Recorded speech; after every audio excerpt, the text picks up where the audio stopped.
Abra su Biblia en el libro de la Epístola a los Efesios, del apóstol San Pablo a los Efesios.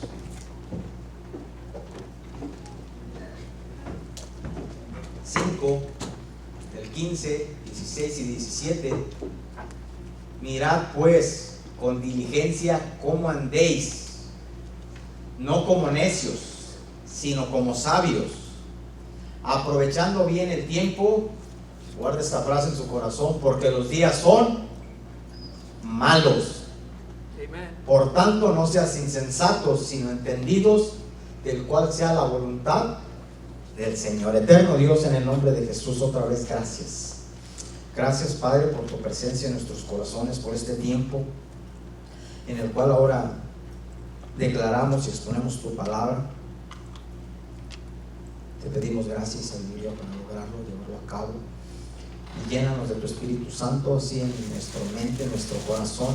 Solo así, Señor, será abierto nuestro entendimiento y podamos ponerla por obra. En el nombre de Jesús. Amén. Entonces dijimos que guardamos en nuestro corazón, porque los días son malos. ¿Sabe que los tiempos han venido cambiando, transformándose en cumplimiento a la palabra de Dios? No hay plazo que no se cumpla, ni fecha que no se llegue, dice allá afuera. ¿Sí? Tú puedes hacer una cita, por ejemplo, una cita de salud con el doctor. Hablas y dices, estoy malo de esto. Ah, sí, te voy a programar tu cita para, ¿hoy qué es? 3, 4 de octubre, 3. Y te dicen, lo voy a programar para el 25 de octubre. Oye, pero yo estoy malo, yo me estoy muriendo. Y si se trata de pagos, yo no entiendo cómo es posible esto, que cuando se trata de pagar, el tiempo llega más corto. Y si se trata de cobrar, el tiempo se hace más largo. Pero ¿sabes qué? En el factor que sea, termina llegando. Amén. Y más la palabra de Dios que dice que todo va a pasar. El mundo y sus deleites pasan. Pero mi palabra que dijo el Señor no pasa. Al contrario, se va a llegar el tiempo en que se va a cumplir lo que se profetizó. Y ya está llegando, ya se llegó el tiempo de Mateo 24, 25. Ustedes pueden ver. Ayer veía una noticia. No me gusta ver malas noticias, pero ¿qué hago? China dejó de ser el primer productor, el primer país en mandar a otros países sus productos, y ahora solamente está autoproduciendo o produciendo su consumo, es decir, su autoconsumo, lo que va. Y son cosas que están pasando en el mundo. La mano de obra está encareciendo los productos, y al final de cuentas se está cumpliendo la palabra que Jesús dijo. Agarro mi guía porque no me quiero ir de tiempo. Pablo también a Timoteo le dice en el capítulo 3, verso 1, ese no se lo di al hermano, que no lo busques. Dice que también hace una referencia que los tiempos son malos. Pero ese es otro factor en relación al carácter del hombre, porque habrá hombres amadores de sí mismos, bla, bla, bla, malas bestias, malagradecidos, pues, que se vestirán con apariencia de la piedad, pero eso es otro factor. Y cuando estamos hablando de días malos, de tiempos peligrosos, tenemos que ser lo que dice el verso. Ahora sí ponme los versos, hermano, de Efesios, desde el principio, del 15. ¿Cómo andamos en nuestra vida diaria? Diligencia. Ahí aparecen dos palabras como una referencia, un consejo: con diligencia y con sabiduría, no como necios, sino como sabios. Y cuando hablamos de la palabra diligencia, es cuando le ponemos más empeño a las cosas. Diligencia era era un medio de transporte donde acarreaban el dinero en el banco, donde incluso llevaban guardias, y era para transportar valores, dinero en efectivo, por ejemplo, o oro. Y decían los empleados del correo: ¿qué es esto? Esto es alguna mercancía que alguien mandó para allá. Mándalo en X cosa. Y le decían a los empleados: hey, llévate esto, es oro. Esto va en la diligencia, con más cuidado. Y estos tiempos nos están motivando a llevar una vida con diligencia, ¿sí? No flaquees en las madrugadas. Hay gente que, porque a mí me han dicho, dice: yo le dije al Señor, pastor, que me despertara a las 4 de la mañana para orar. Le dije: y luego, seguramente te despertó a las 4 de la mañana, te levantaste a orar. No, yo le dije, como los niños: dame 5 minutos más, Señor. Eso no es diligencia. Y a los 5 minutos te levantaste o hiciste lo que hacía mi hijo, que hacía cuando estaba en la primaria. ¿Qué hacía Jaciel? Dame otros 5 minutos. Y otros 5 minutos. Y esos otros 5 minutos no se llegan, y lo que suena es la alarma para que te levantes y te vayas a trabajar. Eso no es diligencia. Se ha llegado el tiempo en que tenemos que andar con diligencia y con sabiduría, porque estos tiempos malos nos van a traer algunas cosas. Ponme el 16, hermano, por favor. Mira, aprovechando bien el tiempo, aprovechando el factor tiempo. ¿Cuánto tiempo nos queda? ¿Te has puesto a pensar cuánto tiempo nos queda? Yo les he enseñado que el tiempo de gracia se está acabando. De verdad. ¿Y cómo aprovechamos el tiempo en torno a la gracia? Decimos que estamos en el evangelio de la gracia. ¿Y cuántas de las veces cae una persona y no le aplicamos la gracia, le aplicamos la ley de Moisés? El que peque muere irremediablemente, y usamos el dedo acusador. Cuando la gracia es bajar el dedo acusador y decir: no, levántate. Entonces, y no aprovechamos el tiempo. Entonces tenemos que aprovechar el tiempo, y la razón la da porque dice: porque los días son malos. Vamos a ver lo que nos trae los días malos para entonces reaccionar, ¿sí?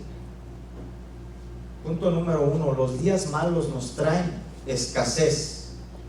Mira, punto número 1: escasez. Hoy en día hay un factor muy importante que se llama mano de obra.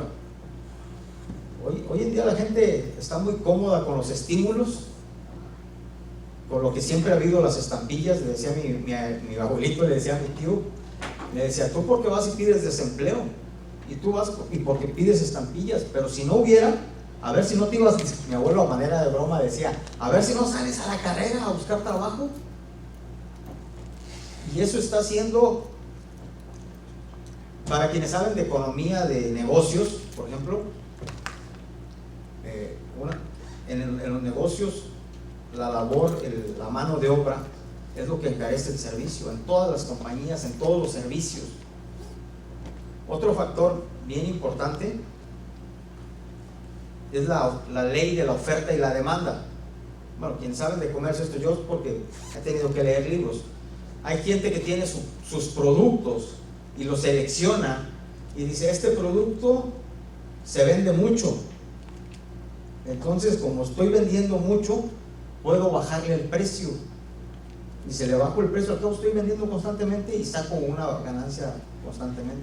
Este otro no lo vendo tan rápido, entonces para sacarle una ganancia tengo que subir el precio. Es la ley de la oferta y la demanda.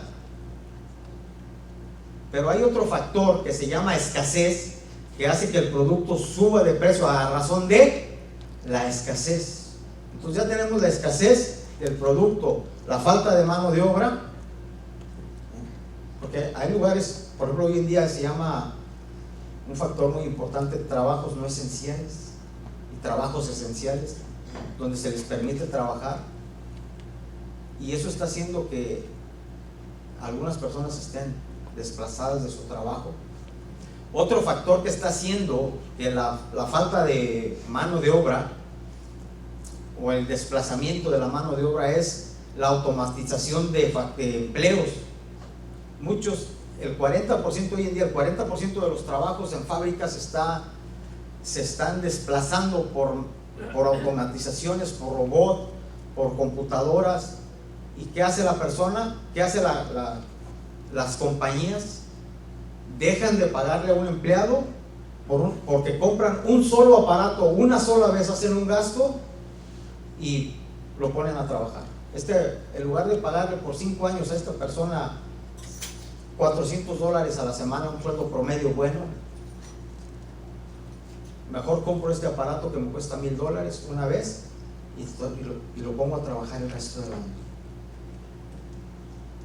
Todas estas cosas están influenciando.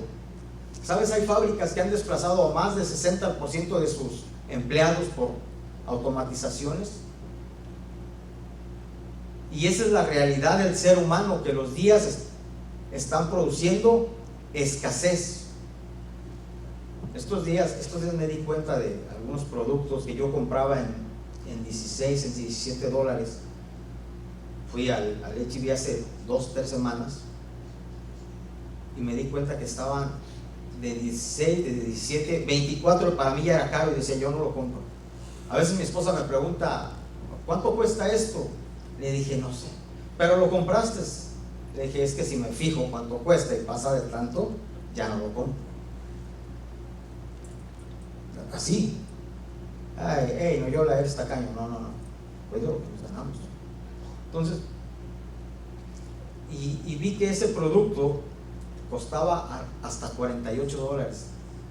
Ya no el doble, más del doble. El tiempo difícil nos trae escasez. Ahora sí, ponme Habacuc 3:18, hermanos. ¿Y qué actitud debemos de tomar nosotros? Vaya a esa cita, Habacuc 3:18. Pero mire, quiero que lo analicemos. ¿Pudieras ponerme las citas anteriores, hermanos? Bueno, yo lo voy a buscar porque quise compartirlo. Habla de, yo aquí lo tengo. Habla de, fíjate, de varias cosas. Previos a esta cita dice, aunque la higuera no produzca, no florezca. Aunque la higuera no florezca. La higuera era una planta que la mayoría de los judíos les gustaba tener. ¿Por qué? Porque la higuera retenía el higo, aunque se secara. Y con esa confianza podían ir en cualquier momento y alimentarse del higo. Así sea lo que conocemos como pasa. Y lo encontramos en una referencia en el Nuevo Testamento, cuando Jesús dijo, va a una higuera verde y no le encuentra fruto y la maldice y se seca, porque entendemos que todo era una planta con producción permanente. Y Habacuc dice, aunque la higuera no florezca. Luego dice, ni en las vides haya fruto, uvas. ¿De dónde sacaban el vino? De las uvas. Recuerden que el vino era un aspecto muy importante, porque Israel es un lugar donde no hay agua en todos los lugares. Entonces, para compensar las cosas, en lugar de agua tomaban un poco de vino. Entonces, mira, la higuera, las vides, aunque falte el fruto del olivo. Otro factor muy importante para los judíos era el aceite. Ellos tenían que tener aceite, como por ejemplo aquellas mujeres, las 10 vírgenes, que hizo que 5 de ellas se quedaran sin entrar a la fiesta. El aceite, ellos tenían que tener aceite. El aceite era un factor importante para los judíos. Dice, y los labrados no den su fruto. Oye, este asunto de Habacuc está muy hambriado, muy difícil de escasez, muy difícil en torno a la escasez. Recuerden que la mayoría de los judíos se dedicaban a la agricultura. Wow, ¿qué? Hace algunos años todavía estábamos en México. ¿Se acuerdan de aquel huracán? El primero que destruyó muchos campos de sorgo con el cual producían el aceite. En México allá son litros. Yo compraba 1 litro de aceite. Porque yo hago la despensa, Sí. Por eso mi esposa no sabe de precios, pero yo lo tengo que hacer. No es que me mande, pero así me enseñaron. Mientras que 1 litro de aceite lo comprábamos en 10, 12 pesos, y aprovechando una oferta 9, no, hombre, llevaba a 2, llevaba a 3. Cuando viene este huracán y revienta los diques y se echa a perder el plantío, 1 litro de aceite llegó a costar hasta 30 pesos. Ya no, otra vez, ya no el doble, sino 3 veces. Entonces, y su fruto, dice, y los labrados no den su fruto. Hoy en día, puedes ir a cualquier lugar y otra vez, tú vas a una tienda esta de enfrente y ves un producto y dices, pues 80 centavos la libra, la compro.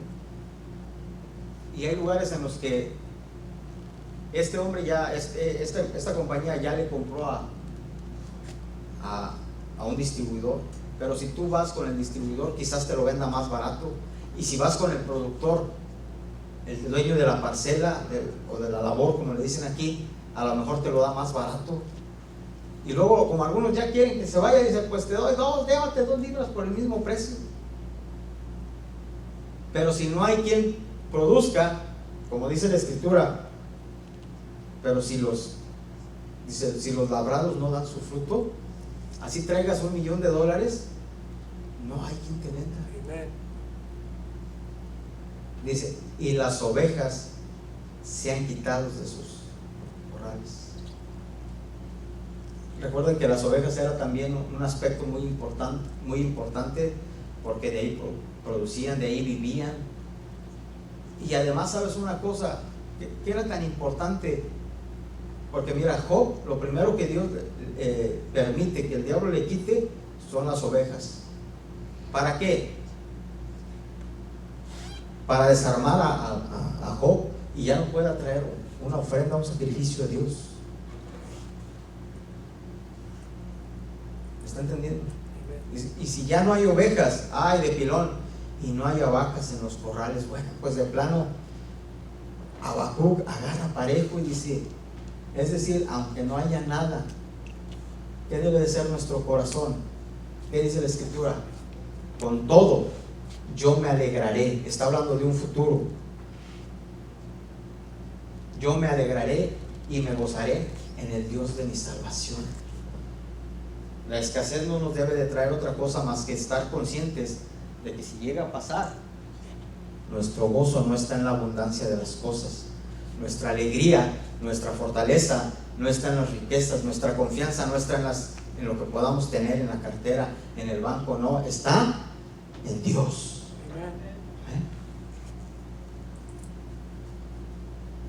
Y no descartes esto en este tiempo tan difícil. Ya lo estamos viendo. La escasez está aumentando los precios. La falta de mano de obra está aumentando los precios. Las automatizaciones están haciendo que la gente se quede sin empleo. El caos apocalíptico se está haciendo cada vez más presente. Y ya depende de tu corazón qué tan fortalecido y tan confiado está para practicar esto. Punto número 2, los malos tiempos nos traen escasez, pero los malos tiempos también nos pueden traer persecución. Mira, no hace mucho me mandaron un video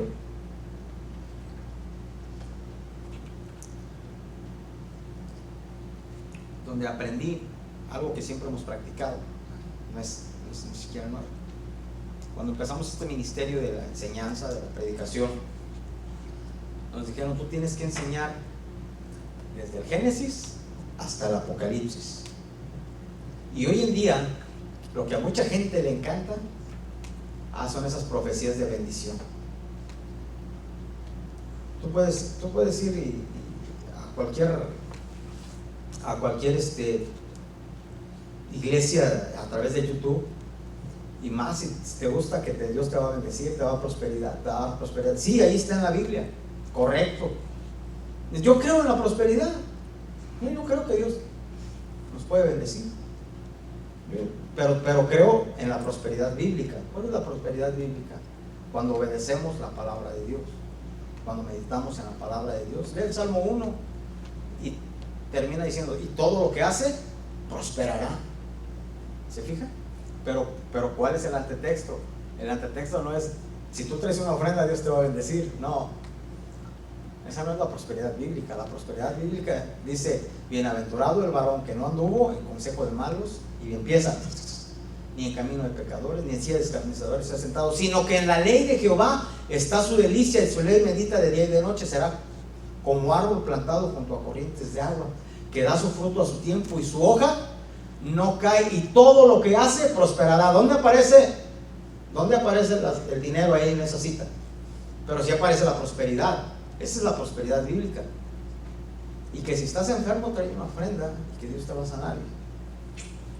Espérate. No. En cambio, encontramos que este tiempo difícil nos puede acarrear. Bueno, ¿por qué digo todo esto? Porque he tenido que aprender a compartir la palabra de Dios, las promesas, como las adversidades que nos trae el creer en Dios. De veras que es tan complicado, porque a la gente le gusta escuchar la prosperidad, le gusta escuchar el Dios te va a bendecir, pero no le gusta escuchar: a causa por mi nombre vas a recibir persecución. Y este tiempo malo nos puede traer persecución. ¿Por qué? Porque hoy en día a lo malo lo llaman bueno, y a lo bueno quizás no le llaman malo, pero lo reprimen. Un maestro en España empezó a enseñar que solo hay hombre y mujer, y perdió el trabajo. Si eso va a ser donde quiera. Vivimos en un país donde se cree que tiene la libertad de expresión, pues debemos de tener cuidado. Este maestro no era creyente. ¿Qué van a hacer con los que sí somos creyentes? Vivimos en un tiempo de gracia que a veces es lo que menos valoramos. Hoy es el tiempo adverso en el que se acerca a pasos agigantados la persecución, y debemos fortalecernos. Efesios 6:10, ¿qué nos aconseja? Por lo demás, hermanos míos, fortaleceos en el Señor y en el poder de su fuerza. ¿Sí? Cuando estamos fortalecidos en el Señor, a ver, hermano, ponme el 13, va a pasar esto. Mira, habiendo acabado todo, sígalo ahí estábamos en la primera cita, y mira: por tanto, tomar la armadura, toda la armadura de Dios, para que podáis resistirlo todo. A ver, mira: por tanto, tomar toda la armadura de Dios para que podáis resistir en el día malo. ¿Cómo dijimos que eran los días? Malos. ¿Y qué necesitamos? La cita que teníamos: fortaleceos en el Señor y en el poder de su fuerza. ¿Sí? ¿Para qué? Por tanto, para que podáis resistir en el día malo. Y la palabra clave es: habiendo acabado todo, estad como firmes. Vaya ahí a Efesios 6:13. Usted compruébelo. El hermano no lo tiene en la cita, pero usted compruébelo en la Biblia.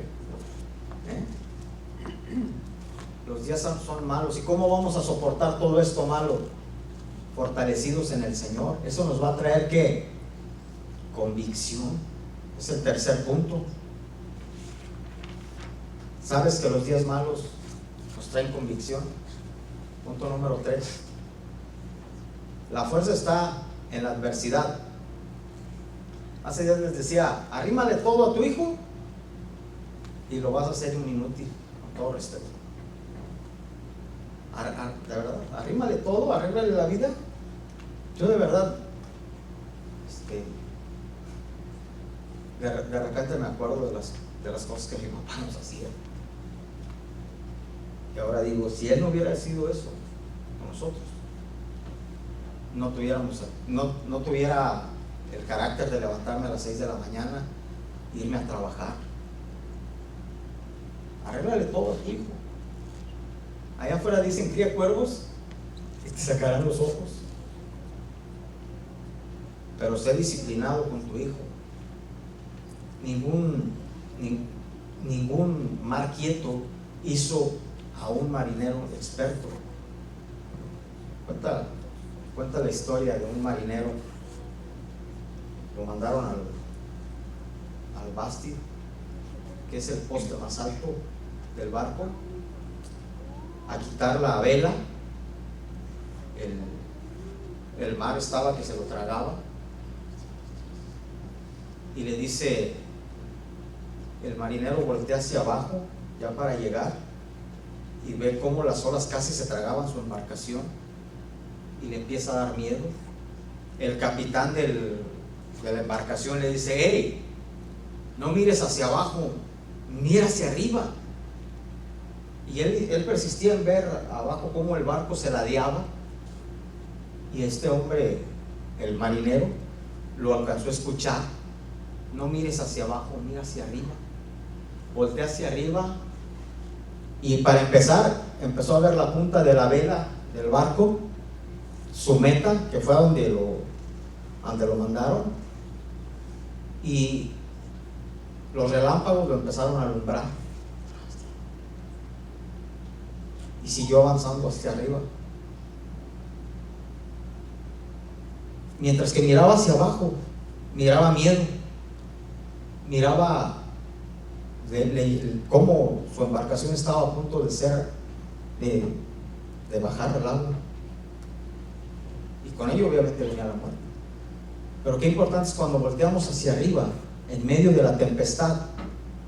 Vio cómo alumbraba, llegó hasta ahí, quitó la vela, y eso ayudó a que pasara la tormenta. ¿Entiende? Cuando estamos en adversidad, en tiempos difíciles, tiene que llegar la convicción. Hebreos 11:37, hermano. La segunda parte, me encanta cómo empieza Hebreos 11. Es pues la fe, la certeza de lo que se espera, la convicción de lo que no se ve. Me encanta. Y luego empieza a nombrar algunos héroes de la fe, nuestros héroes de la fe. Moisés, Noé, dice que por la fe hizo el arca. Y empiezan nuestros héroes, Isaac, Jacob, bla, bla, bla. Abraham, que dice, por la fe Abraham habitó en la tierra prometida como extranjero. Imagínate que Dios te dice, esta casa va a ser para ti, vas y la rentas, y a un precio módico, $500 el mes, y al poco tiempo te la aumentan al doble, al triple, y dices, no, que era mía. Pero cuando estás pagando, eso es fe, eso es creer. Esa es una parte. Pero la otra parte de creer en Dios, algunos fueron apedreados, aserrados, puestos a prueba, muertos a filo de espada, anduvieron de acá para allá, cubiertos de pieles de ovejas, cabras, pobres, angustiados, maltratados. Si le seguimos, ahorita hay más que hablar de eso. Pues el creer en Dios nos puede traer, pero estos hombres, quiero seguirle yo por mi cuenta con ustedes. Mira cómo termina esta parte.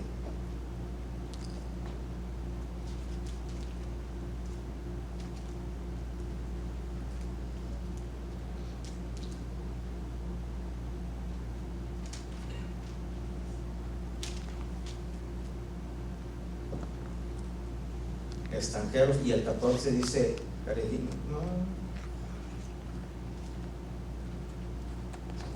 Por los que dicen claramente, no lo hallo, pero ya lo voy a hallar. Si usted lee el 8, dice, por la fe Abraham habitó, siendo llamados obedeció para salir al lugar que había de recibir como herencia. Salió, dice el 9, por la fe habitó como extranjero, lo que les decía. Y así dice, por la fe también la misma Sara, siendo estéril, recibió fuerzas para concebir y dio a luz. Por lo cual también de uno, y ese ya casi muerto, ¿se fija? Conforme a la fe, quiero en el 19, ahora sí quiero hacer hincapié en el 19. Conforme a la fe murieron todos estos sin haber recibido, ¿sí?, lo prometido, sino mirándolo de lejos y creyendo, saludándolo y confesando. Eran extranjeros y peregrinos. ¿Entienden? Y todas esas cosas nos encantan. No, todo eso nos fascina. Pero ahora sí, esa es una parte. Pero la otra parte fueron otros experimentando vituperios, azotes y más de esto, prisiones y cárceles. ¿Por qué? Pues porque creyeron. Y entonces sí viene la cita, que fueron apedreados, aserrados, puestos a prueba, muertos a filo de espada, anduvieron de acá para allá, cubiertos de pieles de ovejas, de cabras, pobres, angustiados, maltratados. Ahora sí, de los cuales el mundo no era digno, errado por los desiertos, por los montes, por las cuevas y por las cavernas. Y todos estos, aunque alcanzaron buen testimonio, mira, aunque alcanzaron buen testimonio, no estaban mal, daban buen testimonio. Mediante la fe no recibieron lo prometido. Ellos no recibieron lo prometido, estos últimos. Pero ¿cuál fue la diferencia? Proveyendo Dios alguna cosa mejor para nosotros, para que no fuésemos, para que no fuesen ellos perfeccionados aparte de nosotros. Pero ¿cuál fue la diferencia? Que les tocó la otra parte de la fe, la persecución. ¿Cómo vamos a actuar si es que llega la persecución? Pero la persecución nos va a traer convicción. Les importó morir, les importó dejar todo. Recuerden que la nación judía eran muy bendecidos y lo dejaron todo a causa de Cristo. ¿Cuál fue la diferencia? Si también creyeron en Dios, simple y sencillamente que les tocó la otra parte de la fe. Entonces, la fe nos trae, estos tiempos malos nos traen escasez, persecución y convicción. ¿Cuál nos falta? Ya se llegó el tiempo. Como les decía, uno como pastor tiene que enseñarles las dos caras de la fe. Amén. Las dos caras de creer en Dios. ¿Quieres estar de pie? Y quiero decirte que sí, se está llegando el tiempo. Demostramos lo que somos. Tenemos que demostrar quiénes somos, en qué creemos. ¿Quieres orar conmigo a Dios? Eterno Dios, en el nombre de Jesús te damos la honra y la gloria y también la alabanza. Esta palabra, Señor, me hace recordar a tus discípulos que te dijeron: tú eres la palabra. Y cuando dijeron se van, Pedro te dijo: Señor, se van, ¿tú también te quieres ir? Y él contestó: ¿a quién iremos si solamente tú tienes palabras de vida eterna? En el nombre de Jesús te pido que esta palabra traiga convicción a mis hermanos. Aquellos que quizás vean las repeticiones también encuentren convicción en ti, Padre, en el nombre de Jesús. Amén. Bueno, pues pásenle, hermano, pásenle a nuestro altar.